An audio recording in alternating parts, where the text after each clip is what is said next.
finally. So, to address our two questions for this week, the first question deals with what is the advantage for a district to offer online schooling courses? So, I have personally taken a great deal of my college classes online.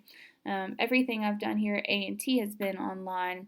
So, I'm very, very used to online courses and the way they're laid out. I think that a big advantage for me personally has been that I can do classwork on my own time as long as I meet certain deadlines. And that's the reason that I decided to pursue the rest of my degree online instead of going to in-person classes, because I have a lot of other commitments. I have young children, I have a full-time job and that sort of thing. So that has been a huge, huge advantage for me. Now, in the context of a public school district offering online courses, there can be several advantages to this. I was actually homeschooled, so I have a little bit of experience with like online courses and self motivation and things like that to complete schoolwork. So I think that the advantages would be it offers flexibility, but it also offers all the material that the student needs to um, grasp. So you have the teacher who is, um, fully qualified to teach whatever subject they're teaching, and then they're offering it online, so it gives the student the flexibility that homeschool would, but then it's less effort on the part of the parent to make sure that all the material is there. So I think that would be a huge advantage. Students probably have a lot more time when they do virtual school, online classes, have a lot more time to um, accomplish things they want to do outside of school. What are the challenges for students who take online courses? I think the biggest challenge for online learning is to be sure that you accomplish things in a timely manner and that you keep up with everything. So you have to be a self-motivated person.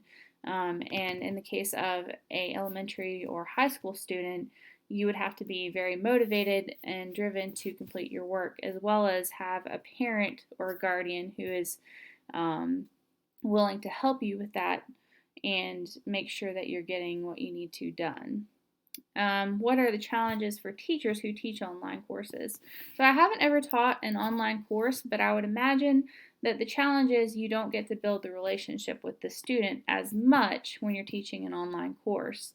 And then also keeping the difficulty level reasonable, I would think that could be a challenge. I feel like maybe I might be inclined to overdo some things and make it a little overwhelming for some students. So I think that would be a challenge. The second question deals with the three C's: connectivity, communication, and collaboration, and then replacing reading, writing, and arithmetic in the 20th century. So it says, explain what the three C's mean for teachers and for students, and how would we implement them in our own classroom. So connectivity is very important, especially in today's environment. You have connectivity between teachers and parents, between the students and the teacher. So I think it's very important to be able to connect with other people, to understand them, and to make sure that we are communicating things quickly and efficiently. And I've seen several different apps throughout being here at A&T that are used to communicate with students, and they're built specifically for that. I think that would be a great way to connect with your students, or to hold virtual meetings or whatever.